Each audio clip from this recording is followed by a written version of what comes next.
அந்த காட்டுல இருந்த வீடுகள்லயே ரொம்ப மோசமான நிலைமையில இருந்தது சோனா குருவியோட வீடுதான். அது ரொம்ப ஏழை குருவி, இருந்தாலும் அதுக்கு ரொம்ப நல்ல மனசு. தன்னோட கண்ணுக்கு எதிர்க்க யாராவது கஷ்டப்படுறத பார்த்தா அவங்களுக்கு தன்னால முடிஞ்ச உதவியை கண்டிப்பா செய்யும். அதே மாதிரிதான் இன்னைக்கு கூட மரக்கட்டைகளை தூக்க முடியாம தவிச்சுக்கிட்டு இருந்த ஒரு வயதான பறவையோட மரக்கட்டை வர அதோட வீடு வரைக்கும் கொண்டு போய் கொடுத்துச்சு. அம்மா, நீங்க முன்னால பறந்துக்கோங்க, நான் இந்த மரக்கட்டைகளை தூக்கிட்டு பின்னாலேயே வரேன். மகளே, இதை யாராவது கொண்டு வந்து என்னோட வீடு வரைக்கும் கொடுப்பாங்களான்னு ரொம்ப நேரமா காத்திருந்தேன். ஆனா யாருமே எனக்கு உதவல. நீ மட்டும்தான் என்னோட உணர்வுகளை புரிஞ்சுக்கிட்டு எனக்காக உதவ முன் வந்திருக்க. உன்னோட வாழ்க்கையில எப்பவுமே வெற்றி கிடைக்க நான் அந்த ஆண்டவனை வேண்டிக்கிறேன். பிறகு அந்த மரக்கட்டைகளை எடுத்துட்டு பறந்து போன சோனா குருவி அதை கொண்டு போய் அந்த வயதான பறவையோட வீட்டுல சேர்த்துருச்சு. சோனா குருவியோட பொண்ணு பியூட்டி தன்னோட அம்மாவை எதிர்பார்த்து காத்திருந்துச்சு. இந்த சமயத்துல காலுக்காக சோனா குருவியோட வீட்டுக்கு வந்து கதவை தட்ட ஆரம்பிச்சது. கதவை தட்டுற சத்தத்தை கேட்டதும் அம்மாதான் வந்துட்டாங்கன்னு நினைச்ச பியூட்டி உடனே கதவை திறந்து வெளியில எழுதி பார்த்துச்சு. நீங்களா? சொல்லுங்க, என்ன விஷயம்? பியூட்டி, நாளைக்கு பக்கத்து காட்டுல இருந்து எங்க வீட்டுக்கு கெஸ்ட் வராங்க. அதனால நாளைக்கு உங்க வீட்டு வாசலை நல்லா சுத்தம் பண்ணி வைங்க. அப்புறம் உங்க வீட்டு கதவு உடைஞ்சு போய் பார்க்கறதுக்கு அசிங்கமா இருக்கு. அதனால அது மேல ஒரு துணியை போட்டு அந்த கதவையும் மூடி வைங்க. காலங்கள், கெஸ்ட் உங்க வீட்டுக்கு தானே வராங்க, எங்க வீட்டுக்கு வரலல்ல. அப்புறம் எதுக்காக நாங்க இத செய்யணும்? எங்க வீட்டுக்கு வரப்போற கெஸ்ட் எல்லாம் பெரிய பெரிய பணக்காரவங்க. இந்த மாதிரி உடைஞ்சு போன வீட்டுக்கும் பக்கத்துல நான் குடியிருக்கிறது தெரிஞ்சா என்ன மதிக்க மாட்டாங்க. இப்படி சொல்லிட்டு காலுக்காக அங்க இருந்து பறந்து போயிடுச்சு. பிறகு தன்னுடைய வீட்டுக்கு திரும்பி வந்த சோனா குருவி கிட்ட பியூட்டி நடந்தது எல்லாத்தையும் சொல்லுச்சு. அம்மா, காலங்கள் வந்து நாளைக்கு நம்ம வீட்டு வாசல சுத்தமா வச்சிருக்கணுமா.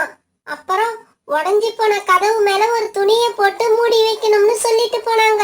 ஏன்னா அவங்க வீட்டுக்கு நாளைக்கு யாரோ கெஸ்ட் வர போறாங்களாம். காலங்கன் எப்பவுமே இப்படிதான் ஏதாவது நியூஸ் மாதிரி பேசிட்டு இருப்பாரு. அதையெல்லாம் நம்ம கண்டுக்க தேவையில்லை. மறுநாள் பொழுது விடிஞ்சிச்சு. மறுநாள் காலுக்காகத்தோட வீட்டுக்கு பக்கத்து காட்டுல இருந்து கெஸ்ட் வந்தாங்க.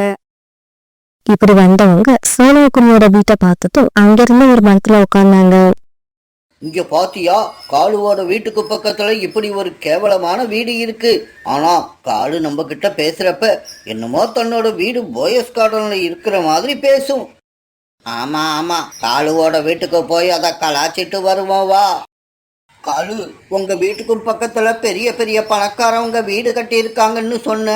ஆனா இங்க வந்து பார்த்தா காத்தடிச்சா பறந்து போற மாதிரி ஒரு கேவலமான வீடு ஒண்ணு இருந்துச்சு. ஆமா, நீ சொன்ன பொய்யில ஒண்ணு இப்ப எங்களுக்கு தெரிஞ்சு போயிடுச்சு. இன்னும் எங்க கிட்ட என்னென்ன பொய் சொல்லி இருக்குன்னு இதுக்கு அப்புறம் தான் கண்டுபிடிக்கணும்.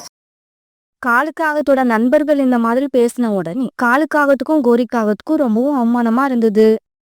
அப்படியெல்லாம் இல்ல, இன்னும் கொஞ்ச நாள்ல அந்த வீட்டை நான் இங்க இருந்து காலி பண்ணிடுவேன். நீங்க என்ன சாப்பிடுறீங்கன்னு சொல்லுங்க, நான் உடனே ஏற்பாடு பண்றேன்.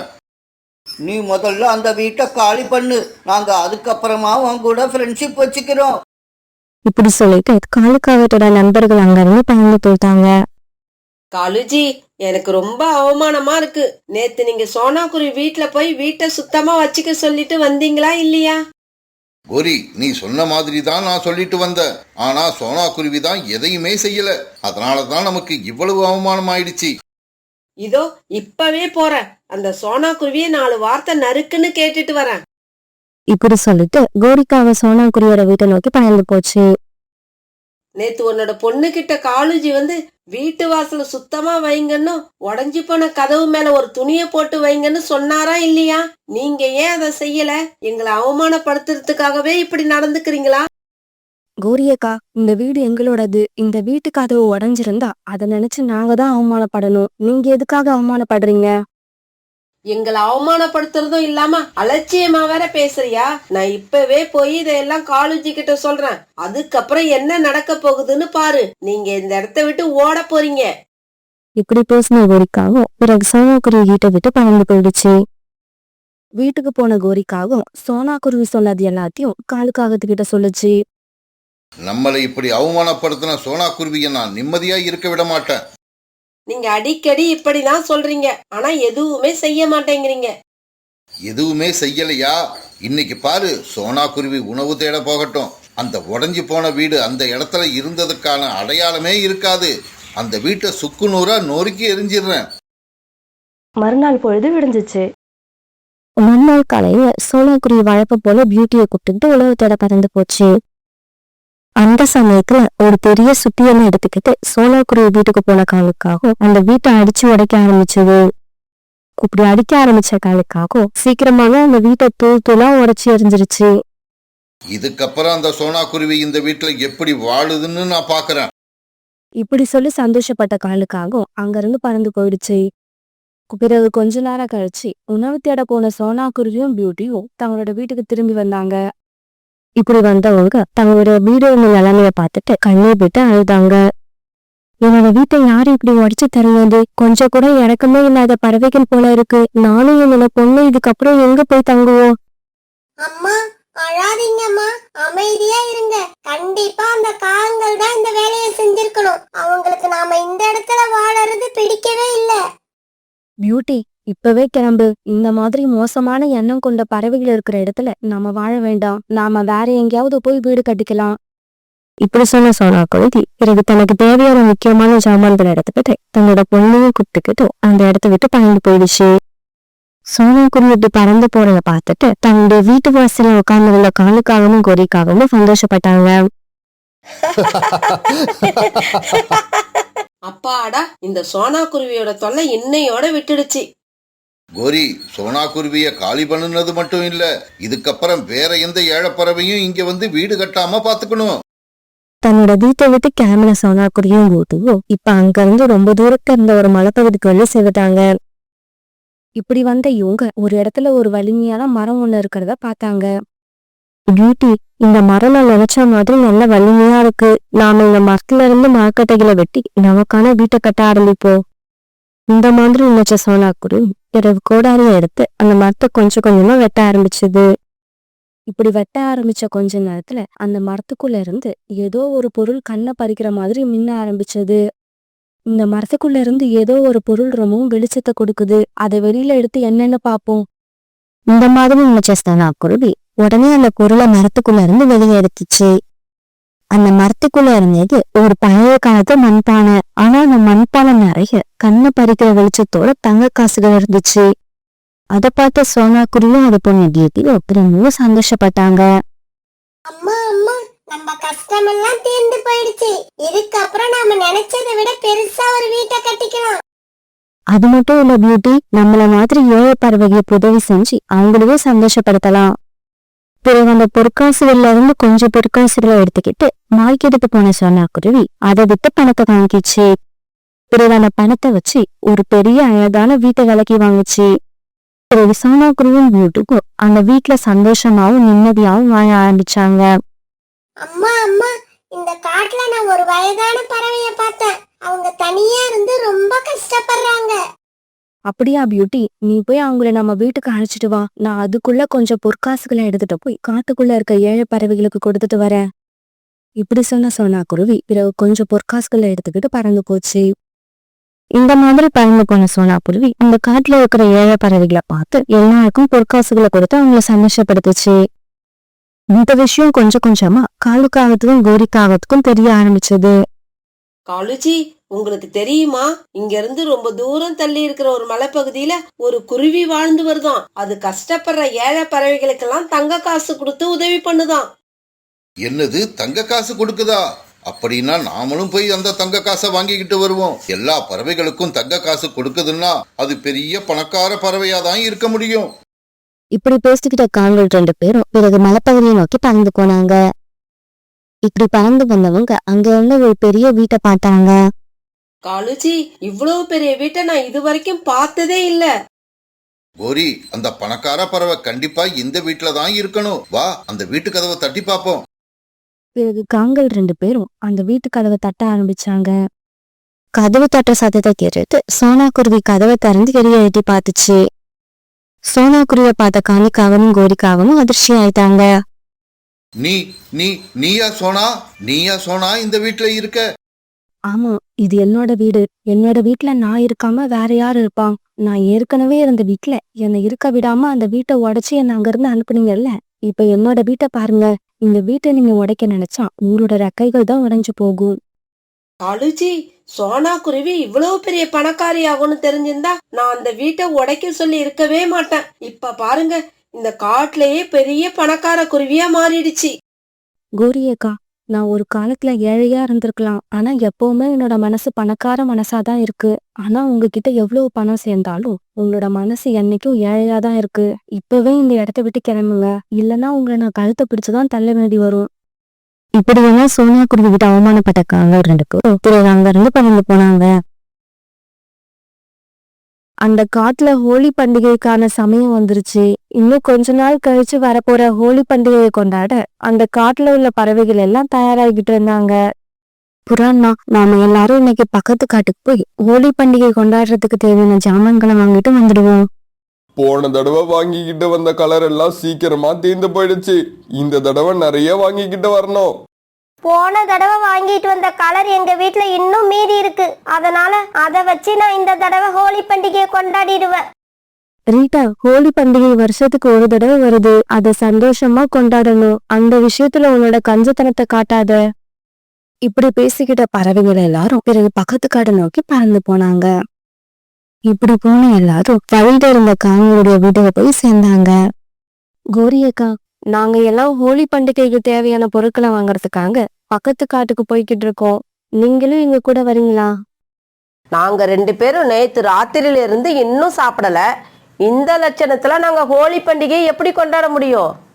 சோனா, எங்ககிட்ட அத்தியாவசிய செலவுக்கே பணம் கிடையாது. அப்புறம் எப்படி எங்களால் ஆடம்பர செலவு பண்ண முடியும்? காலு, நாங்களும் ஒன்றும் பெரிய பணக்காரங்க கிடையாது. இருந்தாலும் பண்டிகைன்றது வருஷத்துல ஒரு தடவை வருது. எப்படியாவது கடன் வாங்கியாவது அதுக்கு செலவு பண்ணி தான் ஆகணும். சரி சரி, உங்க அட்வைஸ்க்கு ரொம்ப நன்றி. நீங்க கிளம்பலாம். கோரி இப்படி சொன்ன உடனே பிறகு எல்லா பறவைகளும் அங்கிருந்து பக்கத்து காட்டை நோக்கி பறந்து போனாங்க. இப்படி பறந்து போன எல்லாரும் இப்ப பக்கத்து காட்டுக்கு வந்து சேர்ந்துட்டாங்க. பிறகு அங்க உள்ள மார்க்கெட்ல இருந்த ஒரு பெரிய கடைக்கு போனாங்க. இப்படி அந்த கடைக்கு போன இவங்க பிறகு அவங்களுக்கு தேவையான பொருட்களை வாங்கிக்கிட்டாங்க. சோனாக்குரியும் தனக்கு தேவையான பொருட்களை வாங்கிக்கிச்சு. நண்பர்களே, நாம நம்ம பொருட்களை பத்திரமா எடுத்துக்கிட்டு போகணும். ஏன்னா இப்ப மழை வர்ற மாதிரி இருக்கு. அப்படி மழை வந்துருச்சுன்னா நாம வாங்கிக்கிட்டு போற கலர் எல்லாம் வழியிலேயே கரைஞ்சு போயிடும். புறான்னா, அப்படி நம்ம வீட்டுக்கு போறதுக்குள்ள மழை வந்துருச்சுன்னா நம்ம பாதுகாப்பான இடத்துல ஒதுங்கி நினைப்போம். இப்படி பேசிக்கிட்ட இவங்க மறுபடியும் தங்களுடைய காட்டு நோக்கி பறந்து போனாங்க. இவங்க எல்லாம் காங்களோட வீட்டை கிராஸ் பண்ற சமயத்துல மழை பெய்ய ஆரம்பிச்சிடுச்சு. நான் சொன்ன மாதிரியே மழை பெய்ய ஆரம்பிச்சிடுச்சு. இப்ப நாம எங்க போய் ஒதுங்கி நிக்கிறது? புறான்னா, காலண்ணாவோட வீடு இங்கதான் இருக்கு, வாங்க எல்லாரும் அவங்க வீட்டுக்கு போயிடுவோம். இப்படி பேசிக்கிட்ட எல்லாரும் தங்களுடைய பொருட்கள் நனையாம இருக்கிறதுக்காக காலுக்காவத்தோட வீட்டுக்கு போனாங்க. நல்ல வேலை, நீங்க எல்லாம் மழையில நனையாம எங்க வீட்டுக்கு வந்துட்டீங்க.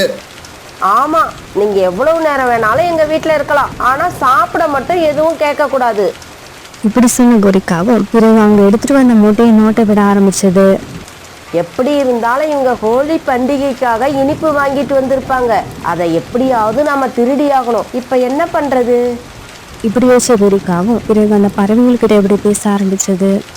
இங்க பாருங்க, உங்களோட பொருட்களை எல்லாம் என்கிட்ட கொடுங்க. இந்த இடத்துல வச்சிருந்தீங்கன்னா ஜன்னல் வழியா மழை சாரல் அடிச்சு அந்த பொருட்கள் எல்லாம் நனைஞ்சு போயிடும். இப்படி சொன்ன கோரிக்காவும் பிறகு எல்லா மூட்டைகளையும் அவங்க கிட்ட இருந்து வாங்கி கிச்சன் பக்கம் எடுத்துக்கிட்டு போச்சு. கிச்சனுக்குள்ள போனதும் கோரிக்காவும் அவசரமா ஒரு மூட்டையை பிரிச்சு அதுல இருந்து ஸ்வீட் பாக்ஸை வெளியில எடுத்துச்சு. கோரிக்காவும் இப்படி பிரிச்ச அந்த மூட்டை சோனா குருவியோட இது. இந்த விஷயம் தெரியாத சோனா குருவி தன்னுடைய நண்பர்கள் கூட ரொம்பவும் ஜாலியா பேசிக்கிட்டு இருந்தது. பிறகு ரொம்ப நேரம் கழிச்சு மழை சுத்தமா நின்று போயிடுச்சு. சோனா, மழை விட்டுடுச்சு, வாங்க நாம வீட்டுக்கு போவோம். காலன்னா, கோரி அக்கா, நீங்க 2 பேரும் ஹோலி பண்டிகை அன்னைக்கு எங்க வீட்டுக்கு வந்துருங்க. அன்னைக்கு நாம எல்லாரும் மைதானத்துக்கு போய் ஜாலியா ஹோலி பண்டிகை கொண்டாடுவோம். அப்புறம் அன்னைக்கு உங்களுக்கு 3 வேளை சாப்பாடும் எங்க வீட்டுலதான். பிறகு சோனா குருவி, புறா, அரிட்டாக்கிளி இவங்க 3 பேரும் தங்களுடைய வீட்டை நோக்கி பறந்து போனாங்க. தன்னோட வீட்டுக்கு போன சோனா குருவி அந்த மூட்டையை பிரிச்சு எல்லா பொருட்களையும் எடுத்து வெளியில வச்சது. அம்மா வாங்கிட்டு வந்த பொருட்களை பார்த்த பியூட்டியும் கொக்கும் ரொம்ப சந்தோஷப்பட்டாங்க. ஆனா சோனா குருவி அதிர்ச்சி ஆயிடுச்சு. ஏன்னா சோனா குருவி வாங்கிட்டு வந்த ஸ்வீட் பாக்ஸ் அந்த மூட்டைக்குள்ள இல்ல. ஸ்வீட் பாக்ஸையும் இந்த மூட்டைக்குள்ள தானே வச்சு கட்டினேன். அப்புறம் அது மட்டும் எங்க போயிடுச்சு? அம்மா, நீங்க கடையிலேயே ஸ்வீட் பாக்ஸை விட்டுட்டு வந்திருப்பீங்கன்னு நினைக்கிறேன். இல்ல பியூட்டி, ஸ்வீட் பாக்ஸ் எடுத்து மூட்டைக்குள்ள வச்சது எனக்கு நல்லா ஞாபகம் இருக்கு. வர வழியில நாங்க கோரி ஆண்டி வீட்டுக்கு தான் போனோம், வேற எங்கேயும் போகல. அம்மா, அப்படின்னா அந்த ஸ்வீட் பாக்ஸ கோரி ஆண்டி தான் எடுத்திருப்பாங்க. போங்க, இப்பவே போய் அவங்க வீட்ல கேட்டு பாருங்க. இருக்கலாம் பியூட்டி, நீ சொன்ன மாதிரி கூட நடந்திருக்கலாம். இருந்தாலும் இந்த இனிப்புக்காக மறுபடியும் அவங்க வீட்டுக்கு போய் அவங்கள கேள்வி கேட்க நான் விரும்பல. நமக்கு தேவையான இனிப்பை அம்மா நாளைக்கு கடைக்கு போய் வாங்கிட்டு வரேன். அப்புறம் சோனா குருவி அதோட குழந்தைங்க 2 பேர், இவங்க எல்லாரும் இரவு உணவை சாப்பிட்டு முடிச்சாங்க. குழந்தைங்களா, காலையில சீக்கிரம் எழுந்திரிங்க, நாம எல்லாரும் ஹோலி பண்டிகை கொண்டாட மைதானத்துக்கு போய் ஆகணும். இப்படி பேசிக்கிட்டு இவங்க எல்லாரும் பிறகு அப்படியே படுத்து தூங்க ஆரம்பிச்சாங்க. காலுஜி, நாளைக்கு காலையிலேயே நம்ம இனிப்பை சாப்பிட்டுட்டு ஹோலி பண்டிகையை ஜாம் ஜாம்னு கொண்டாடலாம். இனிப்பு இருந்தா அதை சாப்பிட்டுட்டு கொண்டாடலாம் தான். ஆனா நம்ம கிட்ட தான் அரிசி வாங்கவே காசு இல்லையே. காலுஜி, மத்தியானம் அந்த பறவைகள் மழை பெய்யுதுன்னு ஒதுங்கிறதுக்காக நம்ம வீட்டுக்கு வந்தாங்கல்ல, அப்ப அவங்க எடுத்துக்கிட்டு வந்த ஒரு மூட்டையில் இருந்த ஸ்வீட் பாக்ஸை நான் நம்ம வீட்டுல எடுத்து வச்சுட்டேன். நாளைக்கு காலையில நம்ம அதை தான் சாப்பிட போறோம். பிறகு அந்த இனிப்பை சாப்பிட்டுக்கிட்டே காப்பியை குடிக்கிறோம், ஹோலி பண்டிகையை கொண்டாடுறோம். ஆஹா, கோரின்னா கோரி தான். கோரி இருக்கிற வரைக்கும் எனக்கு எந்த கவலையும் இல்லை. இங்க பாரு கோரி, நாளைக்கு காலையில எழுந்திருச்சு நான் காப்பி தயார் பண்றேன். அப்புறம் அந்த இனிப்பை சாப்பிட்டுக்கிட்டே காப்பியை குடிக்கிறோம், ஹோலி பண்டிகையை கொண்டாடுறோம். மறுநாள் பொழுது விடிஞ்சிச்சு. காலையில எழுந்திரிச்ச உடனே சோனா குருவி தன்னோட குழந்தைங்க கிட்ட இப்படி சொல்லுச்சு, பசங்களா, நீங்க 2 பேரும் ரெடியா இருங்க, நான் போய் நம்ம நண்பர்களை எல்லாம் பார்த்து மைதானத்துக்கு வர சொல்றேன். பெருசுன்னு சோனா குருவி பிறகு ரீட்டா கிளி வீட்டுக்கு போச்சு. பிறகு வீட்டுல இருந்த ரீட்டா கிளிய கூப்பிட்டுக்கிட்டு புறாவோட வீட்டுக்கு போச்சு. புறாண்ணா, சீக்கிரம் நீங்க வாங்கின கலரையெல்லாம் எடுத்துக்கிட்டு மைதானத்துக்கு வாங்க. நான் எப்பவோ ரெடி ஆயிட்டேன், வாங்க கிளம்புவோம். புறாண்ணா, காலனையும் கோரி அக்காவையும் வீட்டுக்கு வர சொன்னேன், ஆனா அவங்க இன்னும் வரல. வாங்க அவங்கள போய் மைதானத்துக்கு வர சொல்லிட்டு வருவோம். சோனா, அவங்கள எல்லாம் கூப்பிடணும்னு அவசியமே இல்ல, அவங்க தன்னால வந்துருவாங்க. இப்படி பேசிக்கிட்ட இவங்க எல்லாரும் பிறகு காலுக்காகத்தோட வீட்டுக்கு போனாங்க. இவங்க அங்க போனப்ப காலுக்காக கிச்சன்ல காபி தயார் பண்ணிக்கிட்டு இருந்தது. அதே சமயம் கோரிக்காக சோனா குருவி கிட்ட இருந்து திருநெய் இனிப்ப ஒரு தட்டுல எடுத்து வச்சுக்கிட்டு காலுக்காக எடுத்துட்டு வர காபிக்காக வெயிட் பண்ணிக்கிட்டு இருந்தது. அந்த சமயத்துல வீட்டுக்குள்ள வந்த எல்லாரையும் பார்த்த கோரிக்காகத்துக்கு ரொம்ப அவமானம் ஆயிடுச்சு. நண்பர்களே, நீங்கெல்லாம் எதுக்காக இந்த காலையிலேயே இங்க வந்திருக்கீங்க? கோரி அக்கா, நேத்து நான் ஹோலி பண்டிகை கொண்டாடுறதுக்காக வாங்கிட்டு வந்த இனிப்ப யாரோ திருடிட்டாங்க.